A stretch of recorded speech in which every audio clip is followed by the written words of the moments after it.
So নতুন বছরের প্রথম ভিডিওতে প্রত্যেককে ওয়েলকাম এবং ভিডিও শুরুতে জানাই হ্যাপি নিউ ইয়ার।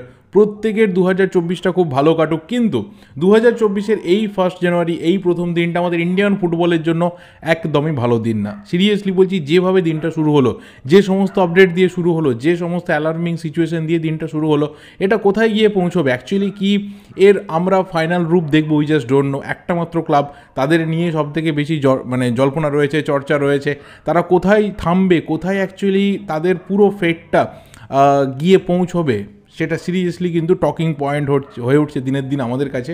এবং সেই টিমটা অবশ্যই হায়দ্রাবাদ এফসি, যে টিমটা 2 সিজন আগে চ্যাম্পিয়ন হয়েছিল, সেই টিমটার এই বছরে এসে এইভাবে ডাউনফল, তাদের নিয়ে প্রচুর আপডেট রয়েছে। কোচ ছেড়ে বেরিয়ে যাচ্ছে, প্লেয়াররা চলে যেতে চাইছে, পুরো সিস্টেমটা এই মুহূর্তে বন্ধ হয়ে যাওয়ার রাস্তাতে রয়েছে। সব কিছু নিয়ে হায়দ্রাবাদের ব্যাপারে কথা বলবো এবং ছোটো ছোটো কিছু বিষয় তো উঠে আসছিল যে হায়দ্রাবাদে প্লেয়ারদের পেমেন্ট ডিউ রয়েছে। ভালো কথা, অনেক দিন থেকে আমাদের জানা রয়েছে, নতুন বিষয় না।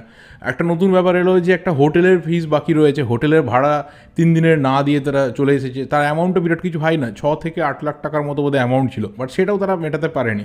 এবং আজকে যে রিপোর্ট বেরিয়েছে দ্য ব্রিজের তরফ থেকে, সেখানে কিছু মারাত্মক ব্যাপার তুলে ধরা হয়েছে। মানে সেখানে সাপোর্ট স্টাফ যারা রয়েছে তাদের স্যালারি বাকি, কার বাড়িতে প্রবলেম রয়েছে সেই টাকা অবধি ক্লাবের তরফ থেকে তারা দিতে পারছে না।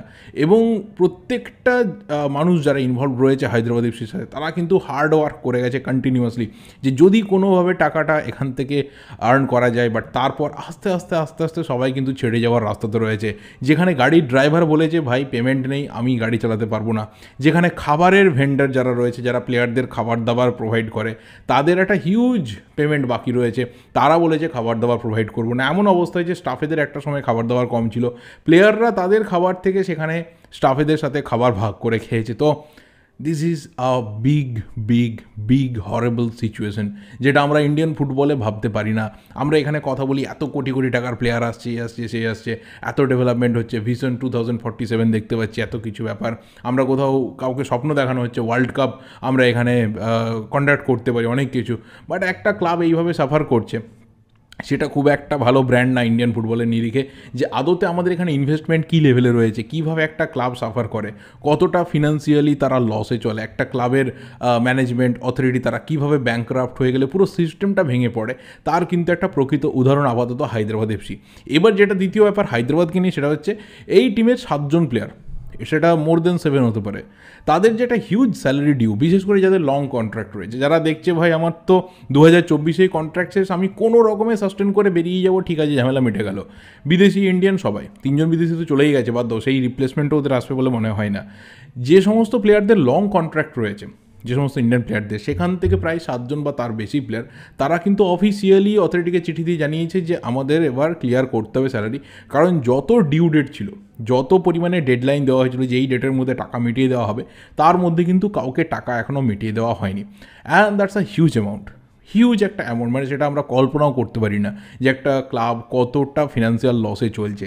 এবং যেটা আপাতত হায়দ্রাবাদ এফসির তরফ থেকে তারা ঠিক করেছে যে 10th জানুয়ারি একটা টেন্টেটিভ ডেট ধরা হয়েছে, এই প্লেয়ারদের ডেডলাইন দেওয়া হয়েছে, যদি এর মধ্যে না মেটানো হয় তখন প্লেয়াররা কিন্তু স্টেপ নিতে পারে।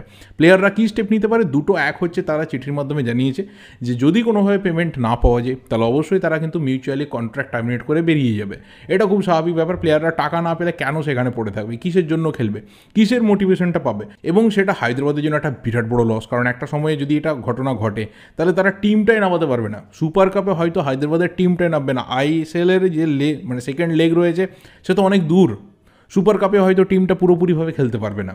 এবং দ্বিতীয় যে ব্যাপারটা রয়েছে, যে যদি কোনোভাবে হায়দ্রাবাদ তাদের প্লেয়ারদের ধরে রাখার এখানে চেষ্টা করে উইদাউট পেমেন্ট, তাহলে কিন্তু সেই প্লেয়াররা তারা এখানে রেবেল হতে পারে এবং তারা সরাসরি ফিফায় চলে যেতে পারে। এবং যদি এটা হয় যে যারা কারেন্ট প্লেয়ার রয়েছে তারা স্যালারি পাচ্ছে না, তাদের এই অবস্থা, তাহলে পুরোপুরি যে অপারেশনস রয়েছে একটা ফুটবল ক্লাবের, সেটাকেই বন্ধ করে দেবে ফিফা। এবং এখানে সঙ্গে সঙ্গে তখন কিন্তু প্লেয়াররা অটোমেটিক্যালি ফ্রি হয়ে যাবে, অটোমেটিক্যালি সেই প্লেয়াররা কিন্তু আউট অফ কন্ট্রাক্ট হয়ে যাবে, তারা যে কোনো ক্লাবে ফ্রিতে সই করে ফেলবে। তো এখানে হায়দ্রাবাদের কাছে কিন্তু প্রচুর লস, একদিকে পুরো অপারেশনস বন্ধ হয়ে যাবে, যে সমস্ত ভালো ভালো প্লেয়ার রয়েছে, এরকম না যে হায়দ্রাবাদে যারা প্লেয়ার রয়েছে তারা মার্কেটে একবার অ্যাভেলেবেল হলে হায়দ্রাবাদ টাকা আর্ন করতে পারবে না। সেখানে চিংলেন সানা রয়েছে, গুরমিত রয়েছে, নিখিল পূজারি রয়েছে, ইয়াসিরের মতো প্লেয়ার রয়েছে, এরকম অনেক প্লেয়ার রয়েছে, নিম দর্জি রয়েছে, যাদের মার্কেটে অ্যাভেলেবেল করলে কিন্তু হিউজ টাকা আর্ন করতে পারবে। তো পুরো যে প্রসেসটা রয়েছে হায়দ্রাবাদের কিন্তু ওখানে গিয়ে স্টপ হয়ে যাবে। এবার যেটা নেক্সট বা লাস্ট বিষয় রয়েছে হায়দ্রাবাদের ক্ষেত্রে, সেটা অবশ্যই যে হায়দ্রাবাদের ফিউচার কী। দুটো গুঞ্জন এই মুহূর্তে শোনা যাচ্ছে, দুটোই কিন্তু আপাতত আনভেরিফাইড সিচুয়েশনে। একটা আমরা অনেক দিন থেকে জানি, আর দ্বিতীয়টা আজ থেকে হঠাৎ করে আলোচনার মধ্যে এসেছে, সেটা হচ্ছে শ্রীনিধি ডেকান, যারা হায়দ্রাবাদের আই লিগের ক্লাব, তারা কোথাও এই হায়দ্রাবাদ এফসির সাথে মার্জ হতে পারে, বা পুরো যে হায়দ্রাবাদের ফুটবল ডিভিশনটা রয়েছে সেটাকে তারা টেক ওভার করতে পারে, যেটা খুব একটা পসিবিলিটি তার নেই, সেইভাবে কোনো চান্সও নেই। দ্বিতীয় যেটা রয়েছে সেটা হচ্ছে একটা কাতারি সংস্থা রয়েছে, তারা কোথাও এসে ইনভেস্ট করতে পারে, যেটা নিয়ে আমরা এর আগে কথা বলেছি। এর আগে বহু আগে, মানে যখন হায়দ্রাবাদকে নিয়ে প্রথম এই সিচুয়েশনটা ক্রিয়েট হয় না 2023-এর একদম শুরুর দিকে, তখন এটা নিয়ে কথা বলেছিলাম যে একটা সংস্থা রয়েছে, তারা কিন্তু এখানে আসতে পারে। বাট যেটা মেন প্রবলেম, যে হায়দ্রাবাদকে জানানো হয়েছে, ভাই সবার আগে তোমরা তোমাদের ডিউগুলোকে ক্লিয়ার করো, তোমাদের যে পেমেন্টের ডিউ রয়েছে, যে তোমাদের যা কিছু ডেট রয়েছে, সেই ডেটগুলোকে ক্লিয়ার করো। কারণ আমরা কোনো রকম ধার বাকি ঘাড়ের মধ্যে রাখবো না। আমরা 2024-এ যখন থেকে ইনভেস্টমেন্ট শুরু করব, তখন থেকে কিন্তু একদম ফ্রেশ শুরু করব। আমরা দেখব যে ক্লাবের ব্যালেন্স এই মুহূর্তে জিরো রয়েছে, মাইনাসে রান করছে না, আমরা সেই জিরো থেকে স্টার্ট করব। এই সিচুয়েশনে কিন্তু ওই সংস্থা এসে আটকে রয়েছে, এবং সেখানে কোথাও হায়দ্রাবাদের কাছে সেই টাকাটাও নেই যে ওদের আপাতত ডিউগুলোকে ক্লিয়ার করবে। এবং সেটাই কোথাও আপাতত মানানো বোঝানোর একটা প্ল্যান চলছে, যে যদি কোনোভাবেই জানুয়ারি মাসে সেই সংস্থাকে নিয়ে আসা যায়, তারা যদি মিনিমাম এই ডেটটাকে ক্লিয়ার করে, তারপরে এই প্লেয়ারদের বিক্রি করে দেওয়ার পর, এই প্লেয়ারদের ছেড়ে দেওয়া থেকে ট্রান্সফার ফি আর্ন করে যদি তাদের সেই ধারটা তারা মিটিয়ে দিতে পারে, তাহলে একটা হয়তো সলিউশন বেরিয়ে আসতে পারে। বাট সেটার পসিবিলিটি কী রয়েছে আগামী কয়েকদিনের মধ্যে হয়তো পরিষ্কার হবে। কিন্তু যেটা মেন সিচুয়েশন না, যে হায়দ্রাবাদ আপাতত পুরোপুরিভাবে একদম সব থেকে বোধহয় নিচু লেভেলে গিয়ে সাফার করছে, যেখান থেকে তাদের উঠে আসাটা টু মাচ টাফ। আপাতত তাদের যারা ইনভেস্টমেন্ট গোষ্ঠী রয়েছে তারা তো থাকবে না, এটা পরিষ্কার। বাট এই ক্লাবটার কী হবে তার ভবিষ্যৎও কিন্তু আমাদের কাছে জাস্ট অজানা। এর সাথে আরও একটা যেটা ব্যাপার, এই কিছুক্ষণ আগে আপডেটে বেরিয়েছে, যেটা আমি টেলিগ্রামেও শেয়ার করেছি, যে আপাতত যেটা সব থেকে বড় ব্রেকিং আসছে, যে কনর নেস্টার তিনি কিন্তু তার দায়িত্ব ছাড়তে চলেছেন। তিনি ইমিডিয়েট বেসিসে তার যে কন্ট্রাক্ট রয়েছে সেটাকে টার্মিনেট করতে যাচ্ছেন। এবার যদি প্লেয়ার রিলেটেড ব্যাপারে আসি, তাহলে হচ্ছে দুটো ব্যাপার। এক হচ্ছে ধীরাজ সিং, তাকে নিয়ে হঠাৎ করে একটা নর্থ ইস্টের রিউমার ওঠে, যেটার খুব একটা সত্যতা ছিল না, কভারও করিনি। সেটা কিন্তু আজকে মার্কাস পরিষ্কারভাবে ডিনাই করে দিয়েছে, না দ্যাট ইজ নট হ্যাপেনিং, সেটার কোনো একটা চান্স নেই। অবশ্যই নর্থ ইস্টের কিন্তু এখানে গোলকিপার লাগবে। প্রচুর নর্থ ইস্টের সমর্থক রয়েছেন যারা আমার ভিডিও দেখেন, অনেক সময়ে আমার সাথে পার্সন টু পার্সন কথাও হয়, ইনস্টাগ্রামে মেসেজে কথা হয়, যেটা তাদের মেন কনসার্ন রয়েছে যে পুরো টিম ঠিক রয়েছে, বাট যেখানে সবথেকে বড় ঝুল, সেই ঝুল জায়গাটা হচ্ছে গোলকিপিং।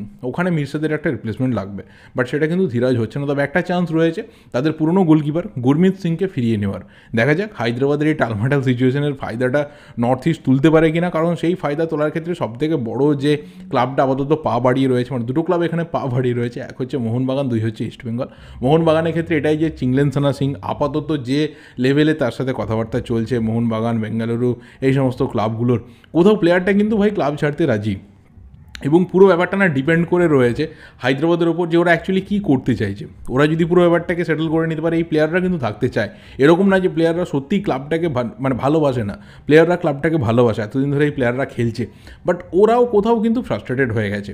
এই সিচুয়েশনে আপাতত মোহনবাগান সানার যে সিগনেচার রয়েছে সেটাকে সিল করতে চাই। এবার 10 তারিখ অবধি যদি সত্যিই সেই ডেডলাইন হয় যে হায়দ্রাবাদ কিছু একটা করতে পারে, যদি কিছু করে ফেলে, তাহলে হয়তো মোহনবাগানকে একটা ট্রান্সফার ফি পে করতে হতে পারে সানার ট্রান্সফারের জন্য। এবং সেখানে হায়দ্রাবাদের আস্কিং ফি কী হবে, হায়দ্রাবাদ কত ট্রান্সফার ফি এখানে আদায় করার চেষ্টা করবে, সেটাও কিন্তু আমরা কেউ বুঝতে পারছি না। এবং সেটা যে একটু বেশি হতে পারে তার কিন্তু একটা আভাস পাওয়া যাচ্ছে, যদি সত্যি হতে সব কিছু ঠিক হয়ে যায়। আর যদি সব কিছু ঠিক না হয়, তাহলে হয়তো ফ্রিতে চিংলেনসানা সিং বেরিয়ে আসবে, এবং সেখানে কোথাও মোহনবাগান বলো বা বেঙ্গালুরু বলো, সেই দিকে তার স্টেপটাকে ফরওয়ার্ড করবে। কারণ যে ক্লাব বেশি স্যালারি দেবে সেই ক্লাবেই কিন্তু সানা ফাইনালি যাবে। এবং যেটা শোনা যাচ্ছে, মোহনবাগান কিন্তু তাকে ভালো রকম স্যালারি দেওয়ার জন্য রেডি রয়েছে, যেটা মোহনবাগান করে থাকে। যে ভালো প্লেয়ার, তার কোয়ালিটি রয়েছে, তাকে লং টার্মে রাখা যাবে, তার জন্য কিন্তু মোহনবাগান খরচা করতে রেডি থাকে। এবং ইস্টবেঙ্গল তারাও কিন্তু ওয়েট করে রয়েছে। হিতেশ শর্মা, তার তো অলরেডি কন্ট্রাক্ট শেষ, হয়তো তার সাথে প্রি কন্ট্রাক্টও একটা সাইন হয়ে যেতে পারে। যদি কোনোভাবে এই উইন্টারে না পাওয়া যায়, তাহলে তো সামারে তাকে ফ্রিতে পেয়ে যাবে, কারণ সেই ক্ষেত্রে কোনো বাধাই থাকবে না। সেটা একটা হতে পারে। কারণ হিতেশকে নিয়ে আমার মনে হয় না ইস্টবেঙ্গলের যে ইচ্ছেটা রয়েছে তাকে সই করানো, সেটাতে খুব একটা প্রবলেম আসবে বলে। কিন্তু যেটা মেন ব্যাপার, যে যে নিখিল পূজারি, যেহেতু তার সাথে লং টার্মে কন্ট্রাক্ট রয়েছে, যদি ওই একইভাবে সানার প্রসেসে নিখিলও বেরিয়ে আসে ফ্রিতে, তাহলে হয়তো নিখিলের মুভটা ইস্টবেঙ্গলে হবে, কারণ বাকি সব টিমে মোটামুটি রাইট ব্যাকের পজিশনটা সেটেলড হয়েছে, খুব একটা প্রবলেম অন্য কোনো ক্লাবে নেই। ইস্টবেঙ্গলের সবচেয়ে বেশি প্রবলেম রয়েছে রাইট ব্যাক পজিশনটাতে, সেটা ইস্টবেঙ্গল কোথাও নিখিলকে দিয়ে সেটেল করে নিতে পারে। আর যদি ওদের 10 তারিখের মধ্যে একইভাবে বললাম যদি প্রবলেম মিটে যায়, ওরা যদি সত্যি এখান থেকে সাস্টেন করে ফেলে, যার চান্স কিন্তু খুব বেশি নেই, ভীষণভাবে লো, বাট যদি করে ফেলে তাহলে কিন্তু এই নিখিল বলো, সানা বলো, ইয়াসির বলো, এই সমস্ত প্লেয়ারদেরকে ছাড়ার জন্য ওরা একটা ভালো রকম ট্রান্সফার ফি মার্কেট থেকে আদায় করার চেষ্টা অবশ্যই করবে। তো পুরো সিচুয়েশনটা কিন্তু দাঁড়িয়ে রয়েছে যে হায়দ্রাবাদ অ্যাকচুয়ালি কীভাবে পুরো ব্যাপারটাকে ডিল করবে, এই জায়গা থেকে কীভাবে ম্যানেজ করবে। খুব খারাপ লাগছে একটা সিচুয়েশন দেখে, হয়তো অনেকে লক্ষ্য করেছো ওদের সোশ্যাল মিডিয়াতে পোস্ট হচ্ছে, বাট সেই সোশ্যাল মিডিয়ার পোস্টে কিন্তু কমেন্ট সেকশনটা অফ। তো ওরাও কোথাও ফিল করছে যে অল ওভার ফুটবল ফ্যান্স যারা রয়েছে তারা কিন্তু এখানে এসে ভয়েসটা রেজ করবে, তারা কিন্তু অন বিহাফ অফ প্লেয়ার্স কথা বলবে, কারণ at the end of the day you have to talk on behalf of players. কারণ প্লেয়াররা যদি ভালো না থাকে, প্লেয়াররা যদি সে সার্ভিসটা না পায়, তাহলে কিন্তু আলটিমেট যে ফুটবলটা, যেটার জন্য আমরা ওয়েট করে থাকি, যেটার জন্য আমরা দিন রাত ভাবি যে কী হবে, সেটারই কিন্তু যে বিউটি, সেই বিউটিটা নষ্ট হয়ে যাবে। তো সিরিয়াসলি বলছি, এই বছরের প্রথম দিনটা এতটা খারাপভাবে যে হায়দ্রাবাদের জন্য শুরু হবে, বা আমাদের মতো সাধারণ ফুটবল ফ্যানেদেরও এই রকমভাবে দুশ্চিন্তার মধ্যে শুরু হবে, এটা আমরা হয়তো কেউই ভাবিনি। আমাদের একটা প্রে থাকবে যে সত্যি হায়দ্রাবাদ এখান থেকে বেরিয়ে আসুক, হায়দ্রাবাদ ভালো ফর্মে ফিরুক। 2 বছর আগে এই টিমটা চ্যাম্পিয়ন হয়েছে, তাদের কোনোদিনও আমরা এইভাবে ডাউন হতে দেখি না। এবং যেভাবে ম্যানুয়েল মার্কোস রোকা একটা সেট হাই করে দিয়ে গেছিলো, একটা স্ট্যান্ডার্ডকে সেট করে দিয়ে গেছিলো, সেই জায়গা থেকে এই টিমটার একদম ডাউনফল। সিরিয়াসলি বলছি, খুব খারাপ জায়গাতে, খুবই খারাপ জায়গাতে। সো দেখা যাক নতুন বছর হায়দ্রাবাদের জন্য কী নতুন জিনিস নিয়ে আসে। ক্লাবটা উঠে যায়, বন্ধ হয়ে যায়, ওনারশিপ চেঞ্জ হয়, মার্জ হয়, কী হয়, নাকি এখান থেকে সত্যিই তারা আবারও একটা ব্যাক করে ফিরে আসতে পারে, দেখা যাক কী হয়। সো এই ভিডিওটা এই অবধি একটু হয়তো বড় হয়ে গেল, কারণ এই ধরনের ডিসকাশন করতে গেলে একটু হয়তো লেন্দি হয়ে যায়, সরি ফর দ্যাট। ভিডিওটা ভালো লাগলে লাইক করো, শেয়ার করো, কমেন্ট করতে থাকো। দেখা হবে পরের ভিডিওতে। Till then subscribe the channel, ফেসবুকে থাকলে অবশ্যই ফলো করে দিও। ততক্ষণের জন্য thank you, goodbye and good night.